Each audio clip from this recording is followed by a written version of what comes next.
It's a conflict as old as the dawn of civilization, nature versus industry.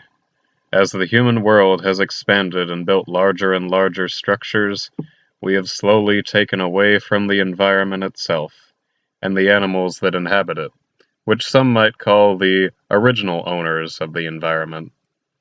Many films have been made based on this catastrophe, such as An Inconvenient Truth and The Last Ocean, and some films have done it in a more subtle approach, like Wall-E or Avatar, but there is one in particular that I'm here to talk about today. It's a film set a long time ago, in a galaxy far, far away. That's right, Star Wars. What can I say about Star Wars? It's a classic story of a hero combining science fiction with retelling historical events and copious archetypes of literature. But is it also an environmentally aware film? Yes, it is. While I suppose the argument could be made for any film in the series, I am going to specifically focus on Episode 6, The Return of the Jedi. For those of you unfamiliar with the story of Star Wars, a group of rebels is trying to take down the tyrannical galactic empire.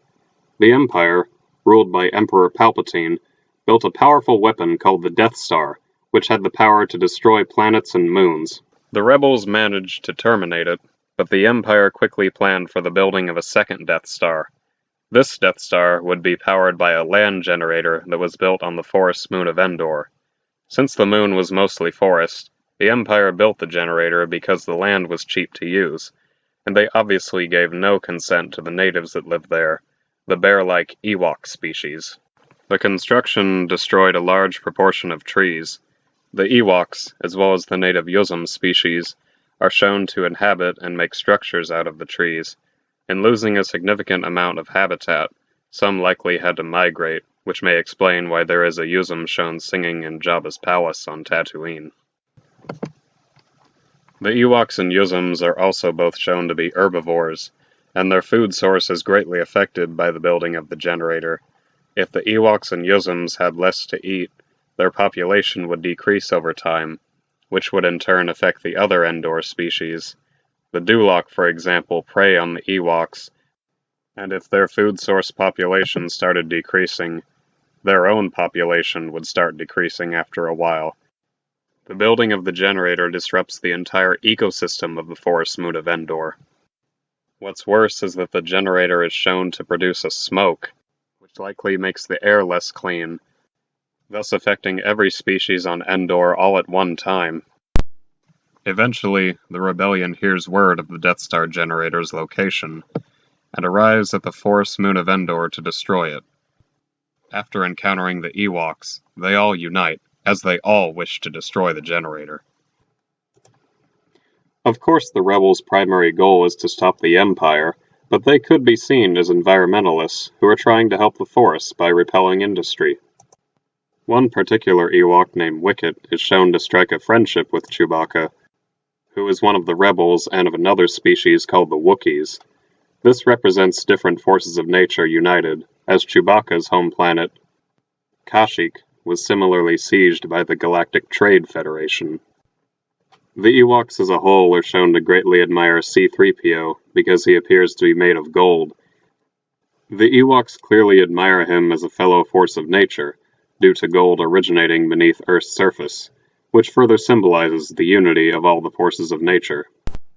Eventually, the amalgamated forces of the Galactic Rebellion and the Ewoks lay an assault on the Death Star generator, a fight known as the Battle of Endor.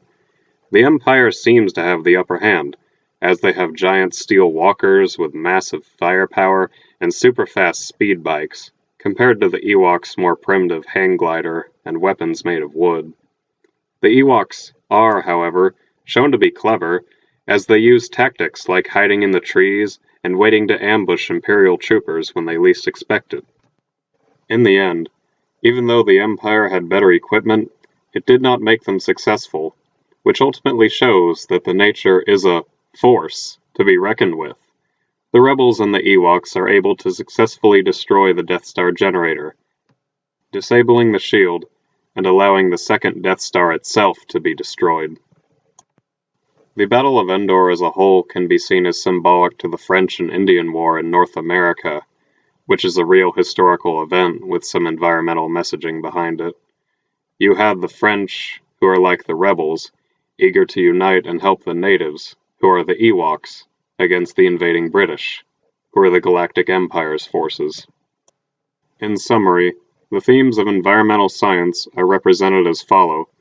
The Empire has money, but chose not to invest in the land, but instead invest in powerful but fragile technology, which proved to be their downfall, as they did not take into consent the natives and wildlife that already live on the land that they chose to use.